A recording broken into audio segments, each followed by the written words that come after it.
Hello redesigners. Today is an awesome day because I am just elated to be bringing to you something that I've waited 3 weeks to receive in the mail as I worked out all the details. Behind me, if you've been around the channel a long time, you know that we carry e-bikes with us, and we are a big proponent of e-bikes, especially for people in our age group and above, as a way to get around some of these mega parks that we stay at. And this bike, the Redesigned 750, has done me well for 4 years, but alas, the battery does not want to hold a charge anymore. And fortunately for us, we met somebody that has a bike with a bad motor, and they're going to be able to take this and we're going to donate that to them. And how am I able to do that? Well, because for the past 3 weeks, I've been in talks with the company that produces this bike in this box, the K6. And now I know what you're thinking. You're thinking, oh great, another sponsored video of an e-bike, and we're gonna hear the script and it's all gonna come out. But then again, you should know better. This is Life Redesigned. We don't accept scripts. We're not being paid for this. They did send us the bike as an eval. If we like it, make a video. If we don't like it, don't make a video. It's as simple as that.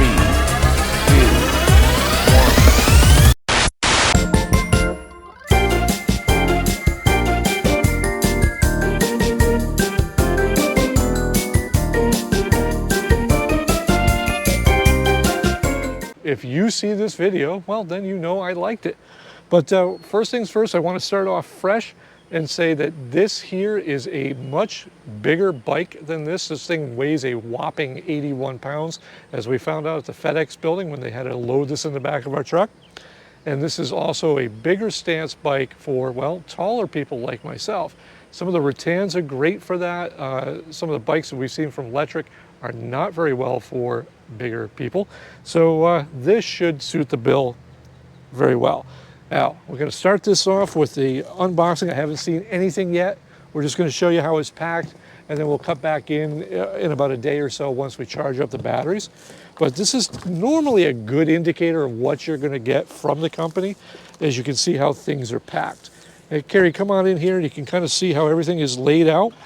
Everything seems to be, well packed and secured nicely. There's going to be some boxes here. It looks like, you know, the standard fare of styrofoam. I mean, it's wedged in there pretty darn good. I'm going to take this out. I'm going to take it apart. We'll probably show you it all together, and then again, we'll bounce back in there, see what it's like all charged up. And here we are about good 2 months later, and I bet you're wondering why it's going to take 2 months for me to get a review out, and that's because, well, I hurt my back because I'm getting apparently old, and this is not a light bike to be pulling in and out of the truck. So altogether, I think I've got maybe 4 miles on this bike, and that's going to bring up some interesting things that I've learned along the way. Now, I do want to say that I really do like this bike. I think it's a really cool form factor. I think it has a lot to go for it. And I'll have Karri come on in here, and I'm going to show a few things that I found to be interesting. One is this little shock back here it's rated for 800 pounds, and it really does give you a nice sense of comfort on the bike and riding this. This rides like a moped, and it has the nice BMX style handlebars, and for that part I thought it was amazing. The seat, while it looks a little unusual, is very comfortable, very cushy. One of the best bike seats right out the box, and I give them that hands down. As we come up here, the screen display is a good size, a good factor for that. It has some tremendous things going for it as far as controls. Everything here is pretty basic right in front of you. Has a nice horn right at the beginning here. And then it also has this huge, and Karri, get a shot of this here, this huge headlamp, which was amazing to have as well. And it also has front adjustable shocks, has a cargo rack, and it does have fenders. And that's about, well, the basic fare for this bike. Now, I do want to add that it does have a 1,000 watt motor, and what that means is that's pretty much double the standard e-bike. This thing does speeds of 30 miles an hour without a problem. It does have an 8 speed Shimano shifter, has hydraulic brakes. I really can't complain much. It has a twist throttle, which will instantly take off as you can feel that power. The battery inside this thing is a massive 48 volt, 25 amp hour battery. This is saying that it will go about 80 miles, and I would say probably that's with pedal, and I would probably say without pedaling, it's probably going to get you somewhere right around that 50 to 55 mile range, especially on flat surfaces.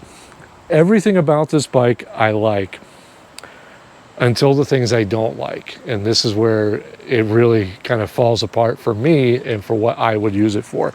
Now, this is a folding e-bike, and by folding, they mean if you come down here, Karri, there's a screw knob here, and you twist that about 6 times, and then you're able to fold the bike. And this is where it gets incredibly awkward. Now, keep in mind, this bike is 80 pounds. So you fold it, and I'm still trying to figure this out. And I've folded this probably about 8 or 9 times already, just to make sure I had it right. But that's about any water that you see leaking out. It rained earlier today, but it does fold there. So after you've wrestled with that, here's the problem. These handlebars don't fold, which means getting back in and out of the truck bed with a cap on it, forget about it. It's too high. Putting this in and out of a Toyota Corolla, for example, is going to be a problem. You're going to need an SUV or an open bed truck. And when I look at that and I go, so why make it a folding design, right? Doesn't make much sense. And the other part is the battery is in here, and I'm not going to go pulling it out because I didn't bring the keys with me. But the battery, to take this out, this battery is literally this long. To take this battery out, you have to do this awkward dance. We have to lift this up to clear because it's not high enough to get the battery out. That battery weighs 12 pounds. So while you're trying to balance this and get all that, you know, why are you doing this? So the interesting part is, once you get it back together, and if you overlook, as I screw this back in because I don't want anybody to fall, as you screw this back together, you do notice that it's a great design bike if you don't need it to fold. And that was the first question. I'm like, why bother with the added cost of making this foldable when these don't fold down? Have it be a solid frame bike, you would have been all set. And I do like that solid frame, because lately, all around e-bike forums and stuff, they're basically talking about how they're no longer stealing the bikes. They're just using angle grinders and chopping through some of these thinner frame bikes. So basically what they're doing is they're taking an angle grinder and they're cutting right through the frame to get to the battery and the motor, and they're selling that on eBay or wherever. With this design, getting an angle grinder in here and whatever, that's going to be a very difficult chore. So on that level, the frame construction is fantastic. It's just not there as a folding e-bike. Now, don't get me wrong, this bike literally looks badass. And I'll tell you, if you're in your 20s or in your 30s, you're gonna have a blast with this thing. It is a joy to drive. It's great. It's probably one of the fastest e-bikes I've ever been on.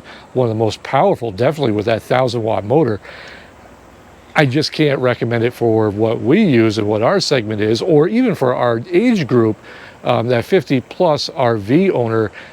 In taking this along, I just don't see it going.